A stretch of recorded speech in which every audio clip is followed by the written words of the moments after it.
Very good afternoon, student. Sorry, very good morning, students. We will start with the lecture of financial derivatives.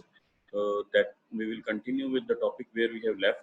So we will start with the lecture.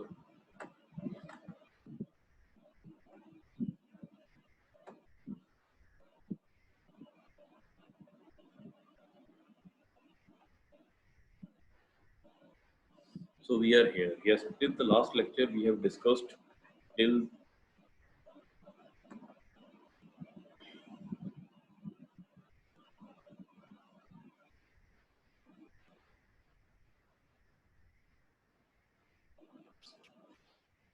Students, we have discussed till here, that is price stabilization and uh, dismantling information. Now we will start with the specification of future contract today. So this is another important topic. After that, we will discuss with the standardize of transaction and then the clearinghouse. So we will cover the module, that is point by point. So first, what are the specification of future contracts? As we have already discussed, what is the meaning of future contract, what are the different type of future contracts, what are the prerequisites of the future contract, and what the information the future contract is providing, and what are the parties to the future contract. Now continuing with the lecture, with now we will discuss the specifications of the future contract. So starting with the specification, now as every contract, again the future contract is having the specific specifications which we have discussed. First, future contracts are initiated through the particular exchange. Now, this is the first specification, that for the future contract, there must be a particular stock exchange. Without the stock exchange, a future contract cannot be executed. Now, why stock exchange is required? A particular exchange. It may be commodity exchange, it may be stock exchange. Exchange may be any virtual marketplace or any physical marketplace where the future transactions take place. So the future contract regarding financial transactions, regarding commodity transactions, all exchange is the virtual market or is the physical market where this transaction takes place. So there is a particular notified place where the transactions are being held. Next, an exchange must specify in detail the exact nature of contract and agreement between the two parties. Now this exchange, it must, now next specification is that it must specify in detail the nature of contract. Now, nature of contract means, is that executory contract, executory future contract, is that option contract, is that forward contract. So, what type of contract is it? So, it must be defined by the, it must be defined in by the exchange specifically regarding to the contract and and up to what extent it is between the two parties. Next, before this, before registered at exchange, the trader or investor willing to buy or sell have to contact a broker who is authorized to trade on the floor of exchange on the behalf of client of the customer. Now, who is the broker? The stock broker or the commodity exchange broker or the that is the future contract broker. So the broker is the person who will act on the behalf of the two parties. Now, two parties is there, the one party to contract who is going to buy the contract and another party who is selling the contract. So the person who is intermediator and the person who will execute the contract on the behalf of its clients, it must be registered on the floor. Now, registered on the floor means that it must be just he or she must be registered on the stock exchange or the commodity exchange, because the person who is not registered on the commodity exchange will not be able to execute the future or the forward transaction. So to execute the future contract transaction, the agent or the broker must be registered and he must be authorized to trade on the floor of exchange on the behalf of its clients and customers. Next, now exchange perform three functions. Now the, that is the your commodity exchange or the stock exchange or the financial exchange. The exchange where the transactions are being done, they will it will perform the three functions. Now, what are the functions? First, provide and maintain a physical marketplace known as the floor, which where future transactions are sold and purchased by the members of the exchange.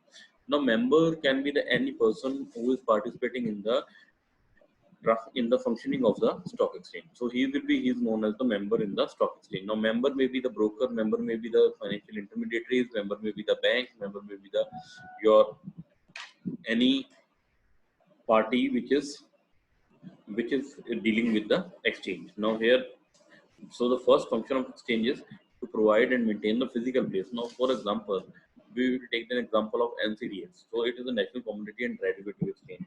So again, it is having a physical workplace where it is situated.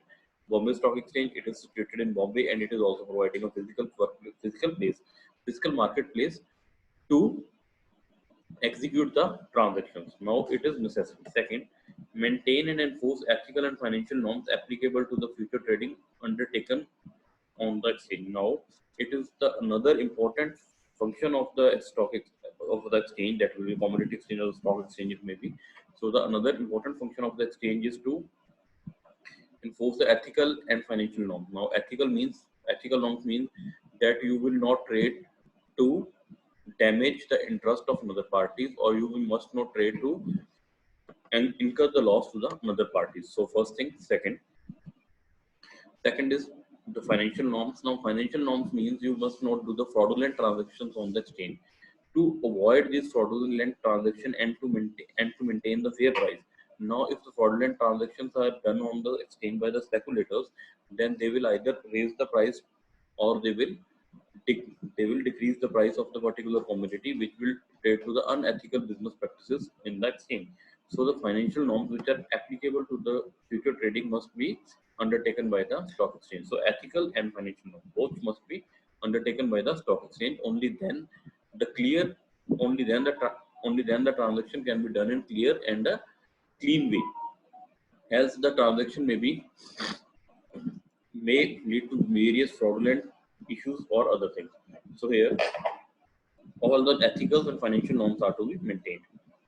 Next, third main function of the exchange is to promote the business interest of the members, because the exchange main objective is to extend the facilities to such trading members.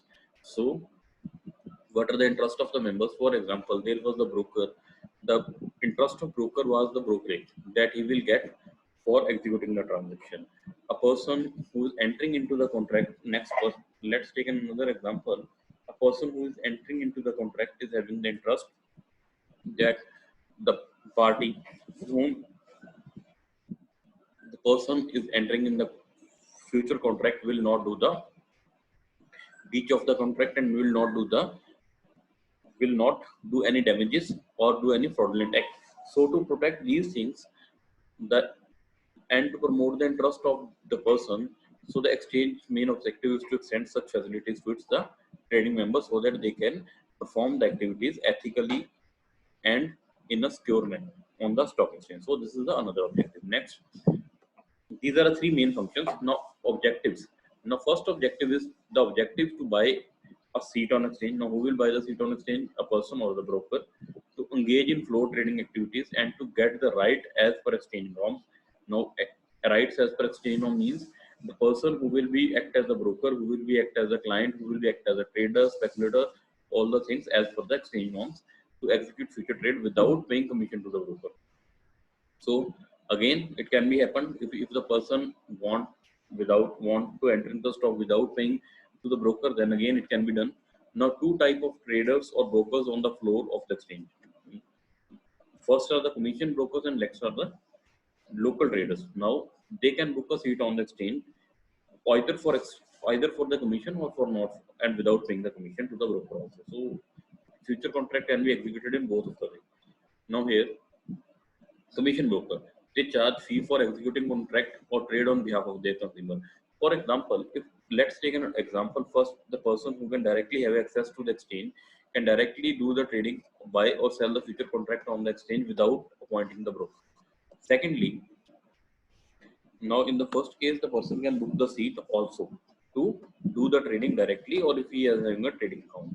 Next, the commission broker. If the person who's having a lack of information and he want a person to act on the behalf of that particular person, that person is known as the broker. Now this person will execute the trade on the behalf of its customer. For example, you have asked your broker that you are having, please buy a future of Reliance Communication at the rate of 300 per share for the 100 share.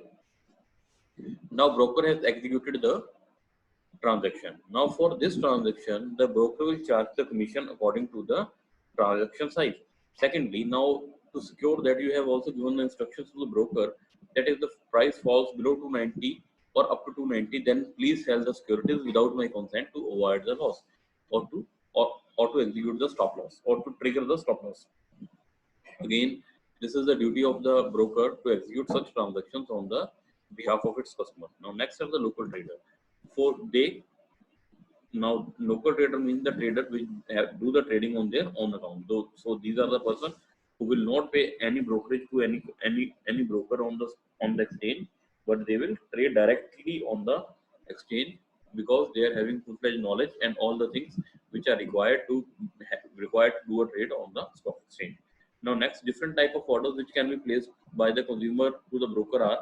So there are many type of orders which can be placed by the which can be placed by the consumer to the broker. First, that is the market order. Now, what is the meaning of market? Market, as we know, that market means any virtual place or any physical place. So, an investor is prepared to trade at a current market price, place a market order with their broker, and are passed to commission broker representing two sides. Now, here, market order means that a person will place the order on the market. On the market means, for example, you are placing that order, buy 100 shares of SBI.